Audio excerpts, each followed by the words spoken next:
Hi. Hey. So I was on BookTube, as I usually am, watching videos as I usually do, and I came across some announcement videos about an event happening, a reading event happening in September.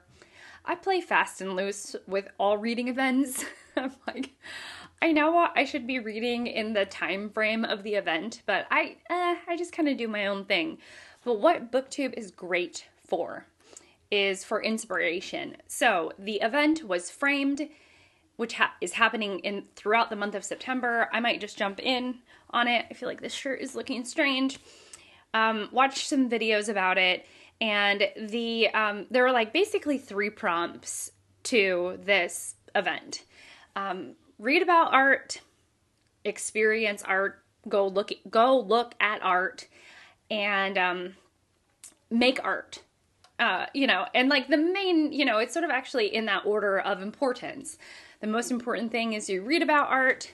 Next is experience art in some way. And like whether you go out to a museum or look at different architecture, appreciate art in real life in some way. And then the last would be, the bonus prompt is to create your own art. And something about the event really lit me up.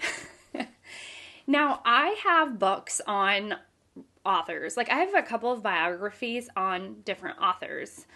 However, I think that the real true beating heart of the event is to do something outside of writing. Writing is definitely an art form, but to sort of, to really kind of get to the deep, seated love of what art is.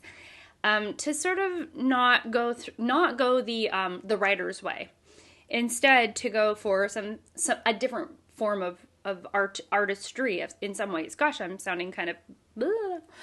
So I don't know. So I took off the table art from writers, and I was like, what do I have left on my shelves? So I'm reading through my shelves, and I have one option. I have like a main option and then a secondary option. So the first option is Susan Sontag, and this is on photography. One of the best nonfiction books I've ever read is Sontag's essay it's called Regarding the Pain of Others.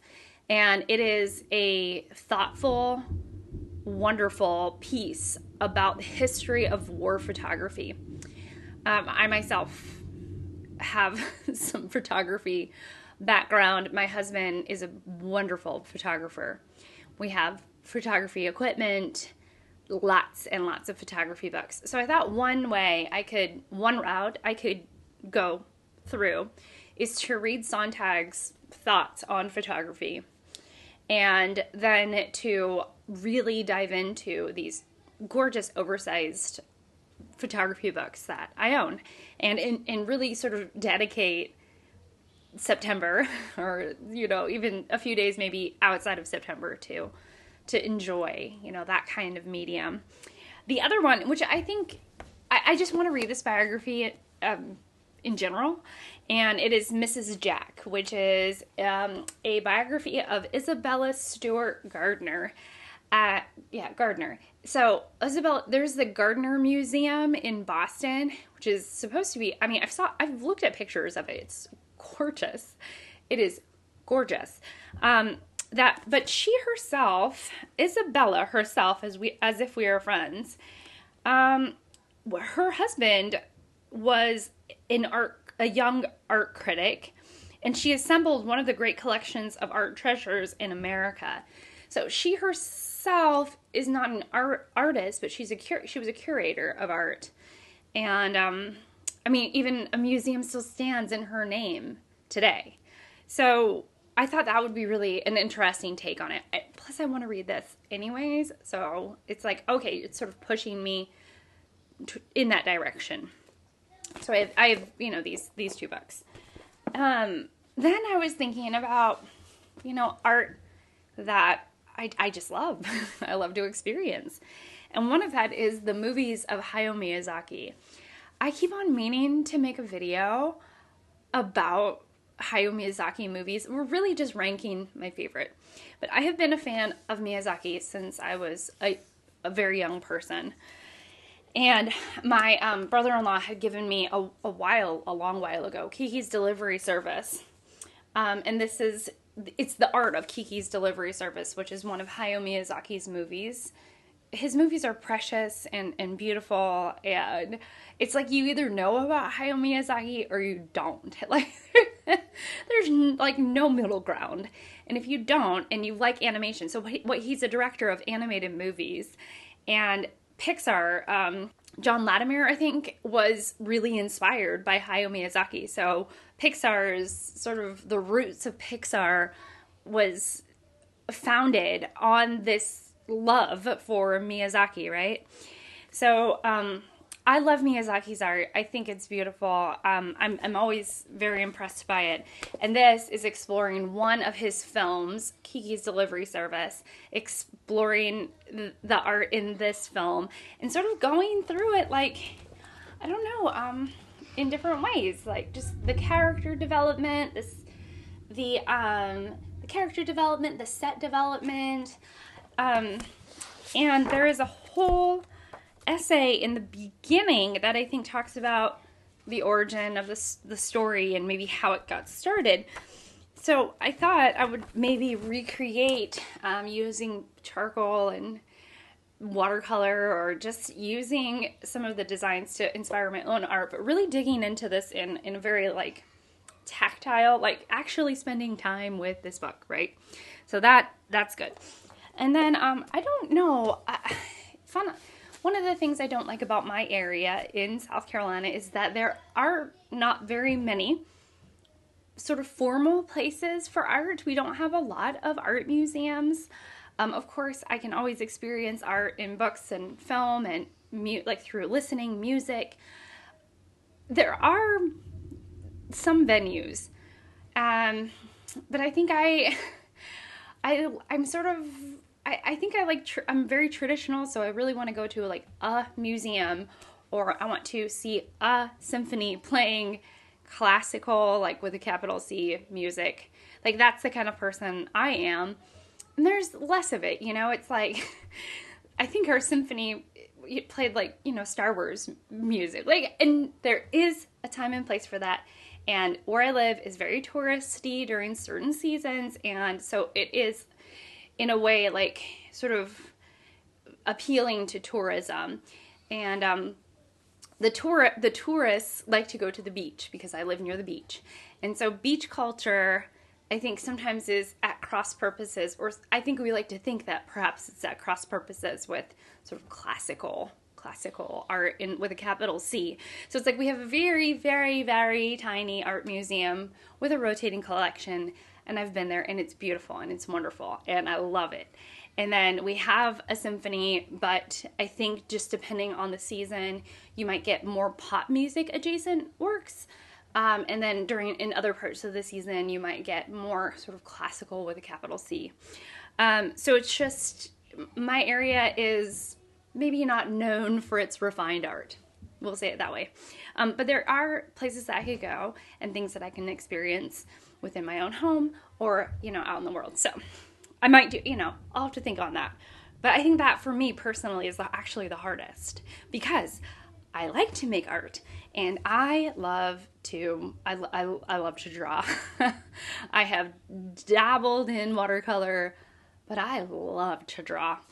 And I find it really relaxing. So my friend Dia gave me this insect reference book. She mailed it to me for my birthday. And I just love it. And the page that I've drawn inspiration from is this page here. It is restored vintage illustration. So that's what this is. So I love the vintage colors on it. And my latest little piece has been this. So that's, you know, that's something I've been working on for the last couple of weeks. I just sit down. The trick is to keep your color palette of pencils in a cup or set aside so you don't have to find the colors again. That's like really helpful for me, so that whenever I want to sit down, it's just the paper and the cup of pencils. For me, a cup of pencils, or maybe just a pencil pouch of the colors that you are using for your piece. That's like the best advice I can give you. And leave everything else like sorted away, and really to keep that sort of separate from your own, from all the other tools. So that you don't have to re-find the colors again. Or even, you could even write down the color palette. Every colored pencil has a name, so. But why do that when you can just keep them in a pouch, right? So, and then the last one is this Mary Engelbreit, which I just showed in a video recently. Oh, I kind of match the book. And I might read this. I don't know how much I'm interested in Engelbreit, though. Although there is a book, and I'm back on my no-buy sort of. I am back on not buying anything. I'm not going to buy anything. The plan is to not purchase anything until the end of the year for myself in terms of like books, makeup, and clothing. So I'm not going to purchase anything, but there was this biography of Virginia Lee Burton, who wrote Mike Mulligan and his steam shovel. Oh my gosh, do I love that book. I love that book. Talk about like top 5 children's books in my life of all time. Love that book so much. So, it's like I want that, but I don't, I'm okay not having it. But, if I wanted to dive into somebody who created like different, a different kind of art and has essays about her life and such, then we have this here. So I have, or if I just want to recreate art from Engelbreit's collection, I think that would be great. A great exercise as well. She's got very, very cute characters. So my plan is to participate. And what was great is that you see something on BookTube as a reader, as a lover of books, as a person who just, like, reading is your thing. And part of reading being your thing is just, I don't know, always finding different ways to re-fall in love with reading, right? And one of the ways is when I see, I see what other people are doing, whether it be a video or announcement video or an event going on, right? In this case, it was, videos and events. And you're just like, wow, yeah, that sounds like fun. And so here I am thinking, oh my gosh, every day in September, I want to do something artsy. I want to read something artsy. I want to participate in something artsy. I want to do something artsy. Like, I just want it to color my month in some way. And it doesn't have to just be from September 1st through the end of September. It can, can continue on. And mostly what's exciting is the inspiration. So, yeah. But yeah, that's it. Thank you so much for watching. Thank you so much for being here. I appreciate you so much. And I hope to see you all in the next one. Bye.